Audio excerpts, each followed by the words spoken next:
it's only going to get worse from here. So the stuff you see out there now is going to seem like a nice, stable, placid, good old days compared to what we see in the next decade. It's going to get much crazier from here as we continue to destroy the world's fiat currencies. I got this 10-ounce bar of silver without paying a premium. That's right, it was at spot price. You can do the same and get your own 10-ounce bar of silver at spot price by going to sdbullion.com/EJ. Not only will you be buying silver without paying any premium, you will also be supporting the independent media. For Finance and Liberty gets a small commission when anyone takes advantage of this special offer. Going to sdbullion.com/EJ. Finance and Liberty is now on patreon.com. Once we meet our goal, we will unlock a special exclusive podcast. Go to patreon.com/financeandliberty to learn more. Hey everyone, this is Elijah Johnson with financeandliberty.com, and back with us today is John Rubino from dollarcollapse.com. John, thank you so much for joining us today. Hi, Elijah. Thanks for having me on. All right. Now, I'd first like to discuss Catalonia. Now, the people voted to secede from Spain, even though Spain's highest court said the vote was unconstitutional. You know, there's been violence in the streets. What do you think about the situation? And do you think Catalonia will actually become fully independent? Well, first of all, I think this is part of the pattern that began really years ago. As we've messed up our finances around the world by borrowing too much money and in effect, spending borrowed money, which brings future consumption into the present and lowers future consumption because of that, and makes the system harder to manage, which in turn leads to a lot of disgruntled people. You get messed up politics, and that's Brexit and President Trump and Marine Le Pen being very popular in France and the far-right party rising in the most recent election in Germany. And now Catalonia, it's all part of the same pattern of people being kind of disgusted with the central government under which they're living and therefore willing to try something new. And in Catalonia's case, that's a rich part of Spain that feels like it's been badly treated by the central government. It feels like it's having to pay for a lot of the consequences of bad central government policy that led to the financial crash in 2009 and really hasn't been cleaned up yet in Spain. They think they're better off alone. And they might well be. With technology being what it is today, the concept of the nation state is evolving.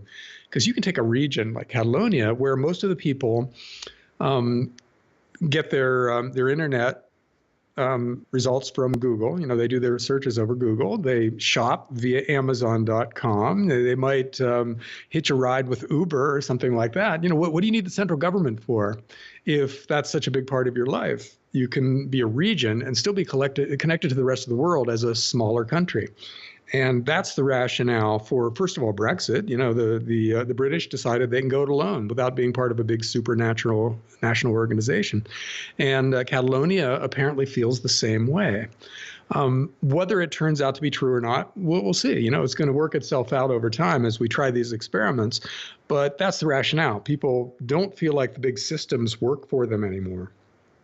And because of that, they're willing to tear up the existing system and see what they can build in its place. And that's a direct result of financial mismanagement that goes back really to 1971 when we broke the final link between the world's fiat currencies and gold. That just set off borrowing and money printing and inflation that continues to this day. And since we're not doing anything to fix it, it's only going to get worse from here. So the stuff you see out there now is going to seem like a nice, stable, placid, good old days compared to what we see in the next decade. It's going to get much crazier from here as we continue to destroy the world's fiat currencies.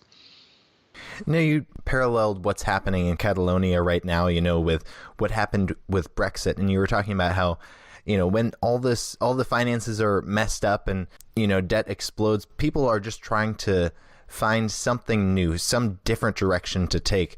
What is your perspective? I know a lot of people have talked about it also, that it seems like there's this nationalist sentiment that's going on, or anti-globalist sentiment that's going on. Do you think that has to do with it as well?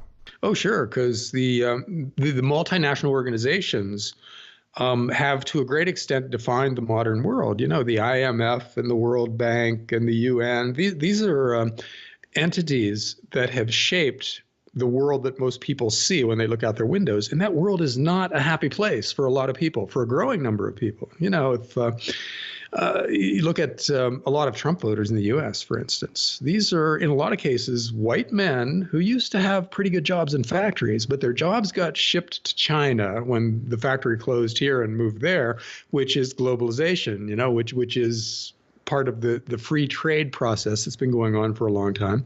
Maybe they feel like their neighborhoods are being overrun by people who haven't entered the country legally. And that's part of basically the open borders idea of multinationalism.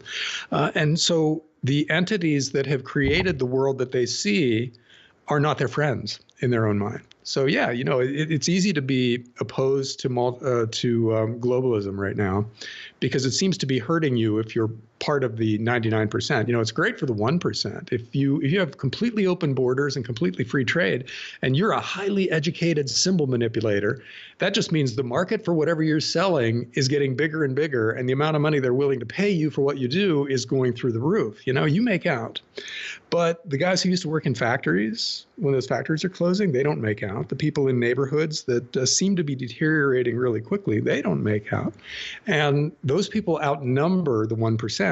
So in any kind of a fair election, going forward, actually over the past few years and going forward, the parties that used to be on the fringe are moving into the mainstream. You know, Trump never would have gotten elected a decade ago. And here he is, you know, winning a fairly decisive victory, at least in the Electoral College in the U.S. Marine Le Pen would never be the second most popular politician in France. And the right-wing party in Germany that just made these huge gains, they didn't make any gains in the past. They're making them now. And the reason for that is because things are getting worse for an awful lot of people. And those people have just given up on the experts. It's no longer a compliment to call someone an expert, because the experts are the guys who created this world. Therefore, in the eyes of a growing number of people, they are either corrupt or incompetent, or some combination of those two things. So mainstream media, for instance, in the US, is now almost as unpopular as Congress. And Congress is about as unpopular as used car salesmen, you know, and it goes on like that. The guys who used to be looked up to and to be viewed as the people that we trusted to take care of us and to make sure that things work the way they should are now the guys who broke the system. You know, they're the ones who we're mad at. And that is reflected in politics in a lot of different ways in a lot of different places, but it all has basically the same source. You know, these guys who are in charge presided over the biggest increase in debt that has ever happened in human history. And debt works the same way for a country as it does for an individual or a family, which is to say that if you borrow too much, your life spins out of control. And globally now, we're seeing the results of borrowing way too much, because things are spinning out of control almost wherever you look. You know, you can dig into the finances of Japan or China or Europe or the US, and along with a lot of other countries. And what you see is a huge mess. You know, it's astounding the numbers that we've been able to create and live with up to this point. You know, we've never seen debt to GDP anywhere near what it is right now. And the official debt numbers, which are gargantuan, don't include the biggest debts that are out there. You know, the unfunded liabilities of Social Security and Medicare in the US and the analogs to those programs in Europe and Japan are immense. They dwarf the size of the global economy. Those are bills that we have, checks that we've written, put it that way, that we're going to have to cash someday, but we have no way to cash them. You know, we have no way to take care of retiring baby boomers' health care and retirement around the world. We just can't do it. The numbers don't work. Yet we've promised to do that. So beyond just the money that the government owes, you've got these unfunded liabilities that are out there that are even bigger than what governments owe. And then you've got derivatives, which are these obscure financial instruments on the books of the big banks, which have a notional value of approaching $1 quadrillion right now. And when they blow up, they take the system down wholesale. That's just how it's going to work at some point. So we've done all this stuff. We've created this world that has all these huge crises waiting to happen. And when one of them happens, it'll cause all the other ones to blow up at the same time. And we're not getting anything for it. We don't have great jobs out there for everybody who wants one. And we don't have systems that deliver things to people in a really coherent, efficient way so that the people who are beneficiaries of whatever program we're talking about feel well taken care of. We don't have anything like that. We wasted that money, but we still have to pay it back. And that's the situation that we find ourselves in now. And the only way out of it is some kind of a big crisis. We've talked about this before, and your listeners are probably very familiar with the way you get out from under a lot of debt, which is to say you collapse under the weight of it, have a depression, or you inflate it away and destroy your currency. Either one has huge consequences for the people on the wrong side of it. So it's just a question of who we hurt going forward, because we don't have a choice of a painless way out of this where we just kind of muddle along until something happens and everything's better. That can't happen. That's absolutely impossible mathematically. So it won't happen. No, you've talked about how, there's no solutions. One of the things that's in the news right now is, a tax reform, Trump's tax reform. But you've also talked about how really this doesn't matter. And you're saying that no public policy fix will really make a difference now. Yeah, we're too far gone for any magic tax rate or magic interest rate to fix this. There is nothing left out there in the sphere of doable public policy that will help us deal with all this debt. The rationale for tax reform, which is false. I'll get to the real reason for tax reform in a second, but they say, oh, well, we'll make the system more efficient and we'll grow faster and we'll get out from under our debts by growing faster. No, you can't do that. You can grow marginally faster if you, for instance, cut taxes on capital. Then you get more people taking risks, more businesses starting and stuff like that. And it's a good thing, other things being equal. But politically, that's hard to the point of impossibility to do. In other words, give a big tax break to rich people. Yeah, good luck right now staying in office if you do that. And if you cut taxes in a way that actually puts more money in the hands of people, that means you lower what government is taking in, which raises government deficits, which means we have to borrow more. So that doesn't work either, because we can't cure excessive debt with more debt. But that's just the make-believe rationale for tax reform. What tax reform really is just a con for Congress to be able to extract more money from business.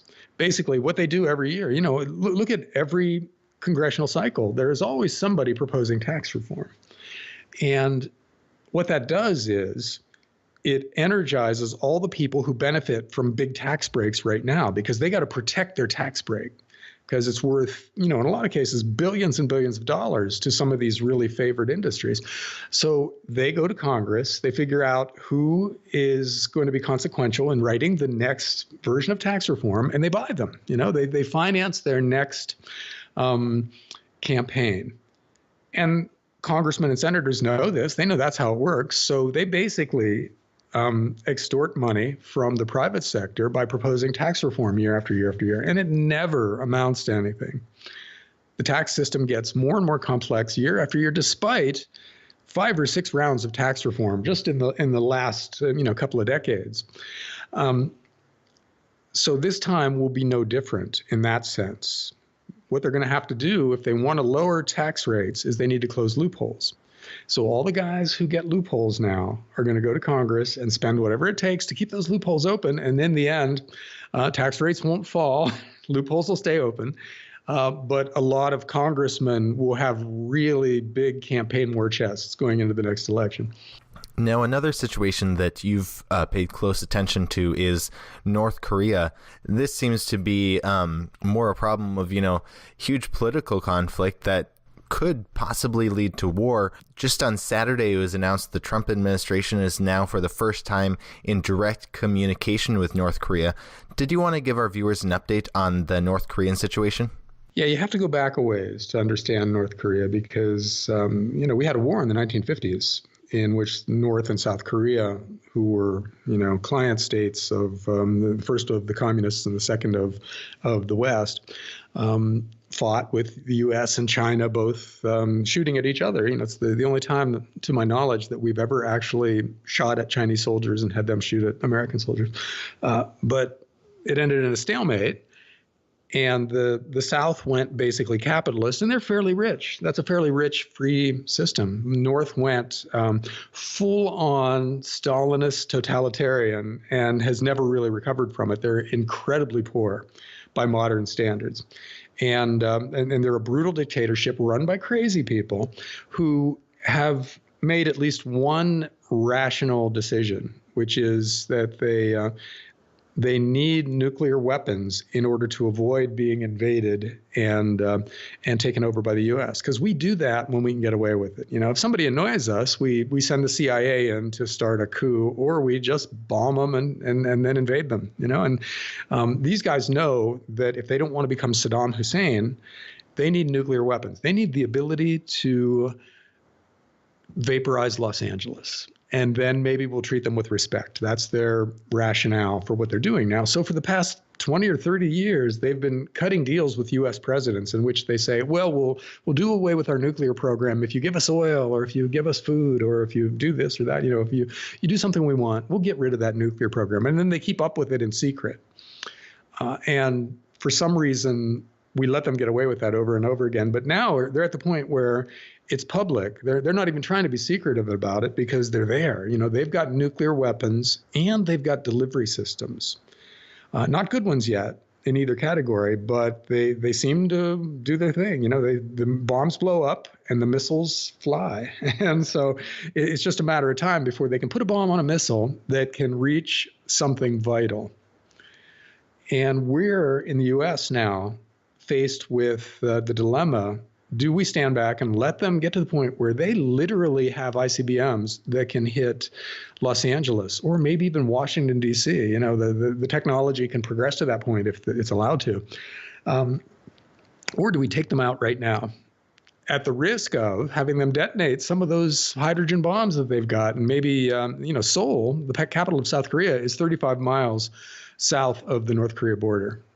So Seoul could be vaporized by North Korea before we could do much about that if we decide to invade them. And so that's what we're looking at now. It's a really, really tough decision because, you don't want to be the president who let North Korea get nuclear weapons, which they then subsequently use in some horrible way, right?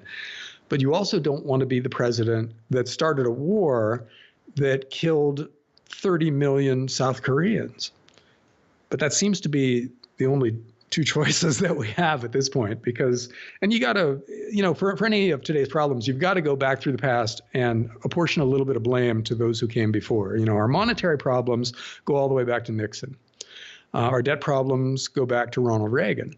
Well, our North Korea problem goes back to Bill Clinton, at least, because he cut some of these deals where, he thought he got something or he was just trying to kick the can down the road. But he didn't actually get anything. They kept on with the nuclear program, and here we are. So here we are with Donald Trump having to make this decision.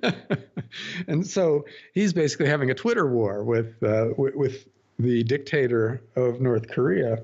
And just this last week, his Secretary of State, Rex Tillerson, it came out, was in direct contact with the North Koreans. Which you would normally think is a good thing. You want to talk to your enemies as directly as possible to avoid misunderstanding, which might lead to something horrible, right? That's basic diplomacy 101. But Trump told Tillerson, don't bother. We'll take care of it some other way. And And now you've got all this stuff about Tillerson calling Trump a moron and Trump getting ready to fire Tillerson and other people having to intervene to keep Tillerson in his job.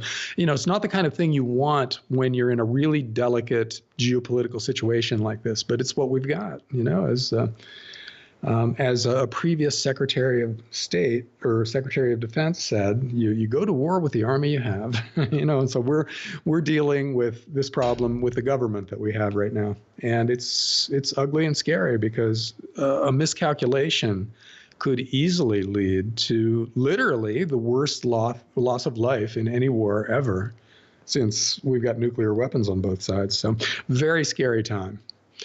And terrifying for anybody who's in the equity market, right? If you have a big stock portfolio and you're looking at a big geopolitical crisis on the horizon, you got to be sweating right now, because stocks are already wildly overvalued, and would be expected based on history to have a bear market at some point pretty soon, where they drop 30 or 40 or 50%. Even in normal times, stocks at this valuation level drop by a third to a half in subsequent bear markets. Well, add this overvaluation to geopolitical tensions that are kind of unique in a lot of ways, because we haven't had crazy people with nuclear weapons in the past. We've had bad people with nuclear weapons, but they turned out to be fairly rational in the end. The guys running the Soviet Union did not want to commit suicide, and they didn't.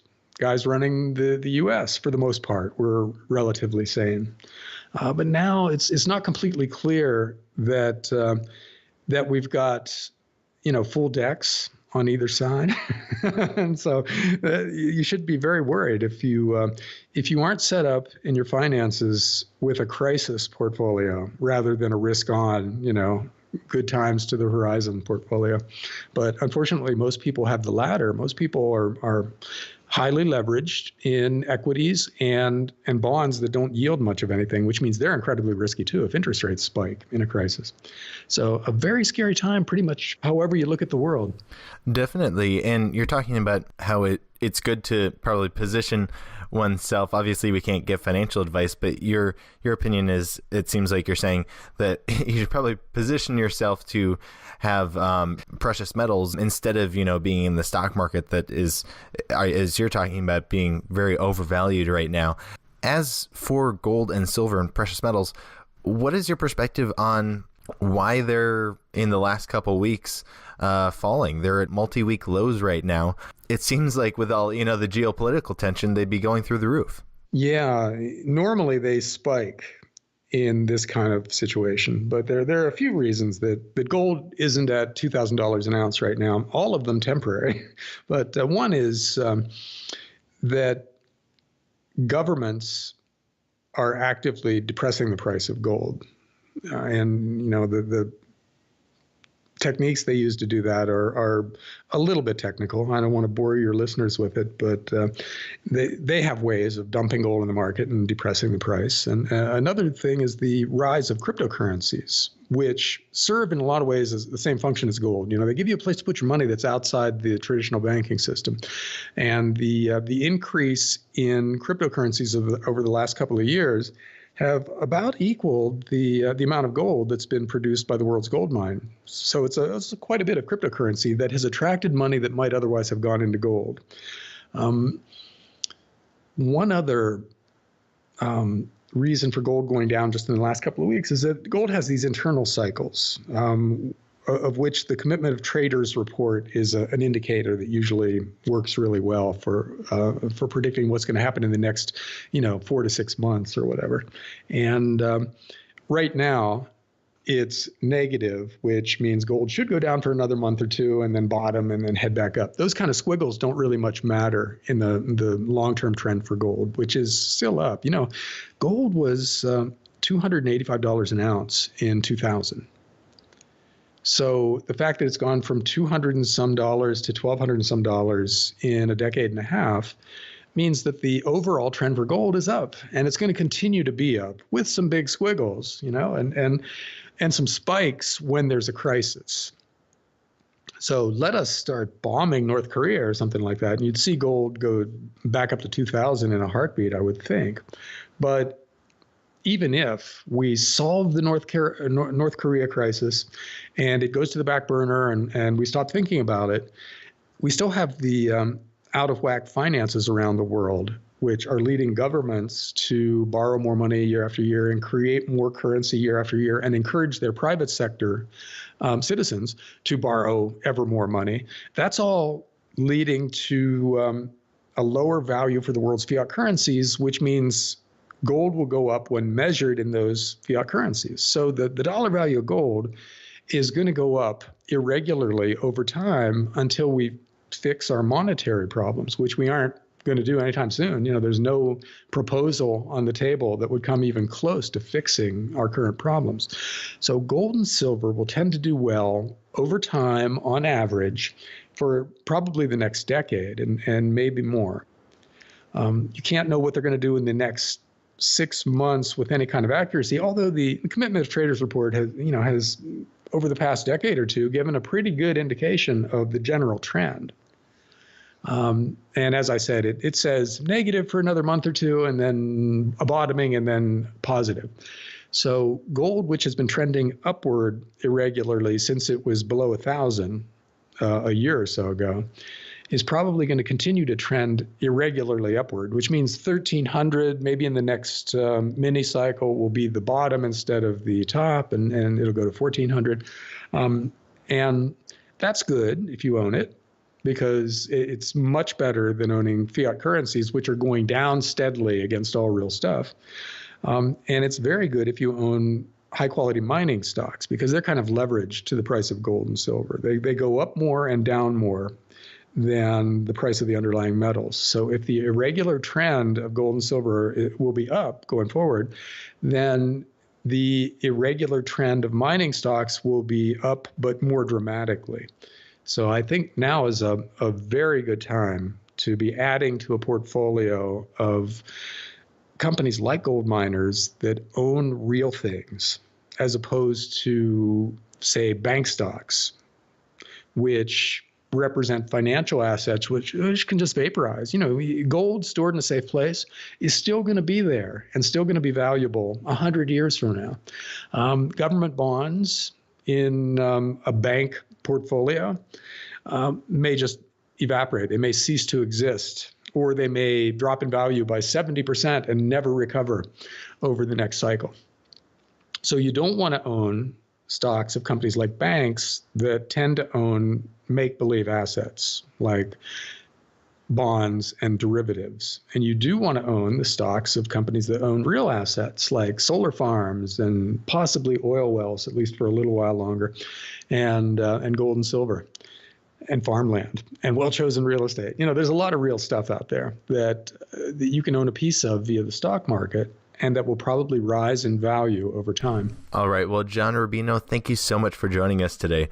Before we let you go, did you want to share with the viewers any last thoughts you had and where they can find you online if they're interested in learning more? Oh, I have too many final thoughts. This is a crazy world, Elijah. There's enough to keep you going all day long, just thinking and talking about all the problems that we have right now. So I'll leave you with that thought. And I run dollarcollapse.com, which is a continuously updated website that covers a lot of this stuff and offers some investment advice at the same time for steering you away from financial assets and towards real assets. All right. Once again, thank you so much for joining us today, John. Thanks, Elijah. This video was brought to you in part by ReluctantPreppers.com, helping you be aware and prepared. Click here to watch one of Reluctant Prepper's latest interviews.